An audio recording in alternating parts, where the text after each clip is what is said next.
बिस्मिल्लाहिर्रहमानिर्रहीम। अस्सलाम वालेकुम। मैं सूफिया मलिक और आप देख रहे हैं PKN न्यूज़। सबसे पहले वज़ीर आज़म शहबाज शरीफ वज़ीर आज़म हाउस से रुखसत हो गए। साबिक वज़ीर आज़म को गार्ड ऑफ ऑनर पेश किया गया। सरदार ताहिर महमूद की रिपोर्ट। साबिक वज़ीर आज़म शहबाज शरीफ वज़ीर आज़म हाउस से रुखसत हो गए। साबिक वज़ीर आज़म को गार्ड ऑफ ऑनर पेश किया गया। पाक फौज के चाकोचबंद दस्ते ने वज़ीर आज़म शहबाज शरीफ को गार्ड ऑफ ऑनर पेश किया। निगरान वज़ीर आज़म अनवारुल हक काकर ने शहबाज शरीफ को रुखसत किया। शहबाज शरीफ ने गुज़िश्ता साल अप्रैल में वज़ीर आज़म के ओहदे का हल्फ उठाया था, जब चेयरमैन PTI इमरान खान को बतौर वज़ीर आज़म अदम इतमाद के वोट के जरिए 13 जमातों ने वज़ारत उज़्मा के ओहदे से हटाया था। दूसरी जानिब निगरान वज़ीर आज़म अनवारुल हक काकर ओहदे का हल्फ उठा चुके हैं।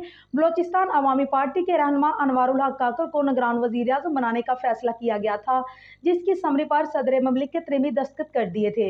वज़ीर आज़म शहबाज शरीफ और अपोजिशन लीडर राजा रियाज के दरमियान वज़ीर आज़म हाउस में निगरान वज़ीर आज़म के हवाले से मुशावरत का दूसरा दौर हुआ, जिसके बाद वज़ीर आज़म शहबाज शरीफ लाहौर रवाना हो गए थे। अनवारुल हक काकर को वज़ीर आज़म का प्रोटोकॉल दे दिया गया।